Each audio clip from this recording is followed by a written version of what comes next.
Hi guys, so as promised, I'm back with Lemurian seed crystals. These guys are going to be quartz, and they're a silicon dioxide like most of our quartzites. They're going to have a hardness of 7. They're going to hit up your crown and the soul star chakra. Again, for those of you who are more into the chakra thing, the soul star thing is kind of more something you guys would understand. But I am familiar with the crown. That's going to be your 7th one. All right, guys, so they're earth and wind element crystals. They're going to connect with the divine feminine, unification with the soul, access to knowledge and wisdom of ancient Lemuria.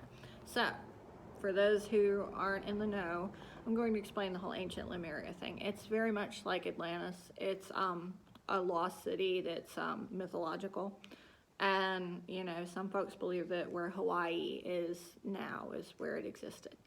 So these guys, in theory, are supposed to connect with the ancient wisdom from that city. But if you're just looking at them for magical use, they have a very thin coating of iron oxide to them. So they're going to appear a little bit reddish, not like, and again, it's really hard to see, but you know, they're not like super red, it's just a faint coating. And so with them having that metallicness to them, and quartzites already having that weird battery energy to them, they're going to be good for energy work. So if you're storing spell work and you need a crystal to do it, or if you're storing, you know, anything that's a energy kind of thing, or working on spell sachets, these guys are going to be good for that. And because they hit up the crown chakra, if you wanted to make like a tiara out of them or something like that, if you're handy with wire wrapping, they'd be pretty good for that. Let's see here. Some of them have like a faint kind of rainbowiness to them, and you kind of have to like spin them around to see. But again, if you're doing like spell sachets, or you're doing like getting in touch with past life kind of work, they're good for that. And because they're little guys and they have this really neat natural structure to them where they're chunky until they're not, they're basically little tiny natural wands. You can pretty much use them for anything you want to.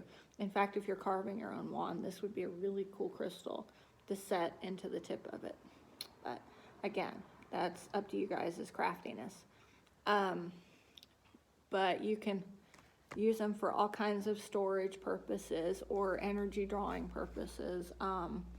You know, in theory, with the whole Lemurian thing, you should be able to draw the ancient knowledge of Lemuria out of them. But, you know, that depends on if that's your wheelhouse or not. All right, guys, so both practical and, you know, mythy, interesting crystals we got here. And they come in, you know, all kinds of interesting natural formations, but they're going to have like a ladder-like structure to them, which is what differentiates them from your other quartzites.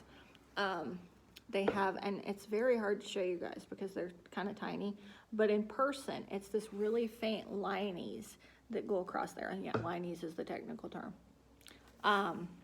And that, in theory, is what stores the information. And this guy has a little bit of shiny rainbow in it, but again, ooh, I saw it for just a second there. Anyway, so good for crafting, good for storage, good for getting in touch with that past life stuff.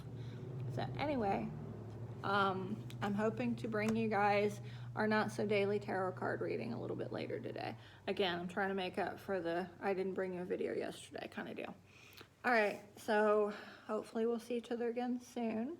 And don't forget that if you have any questions, any concerns, you want to yell at me about ancient Lemuria, we're here at the Cat and the Crow, and you can find us on Facebook at the Cat and the Crow, Georgia. And we're always happy to answer your questions. All right, guys. Thanks again. Bye-bye now.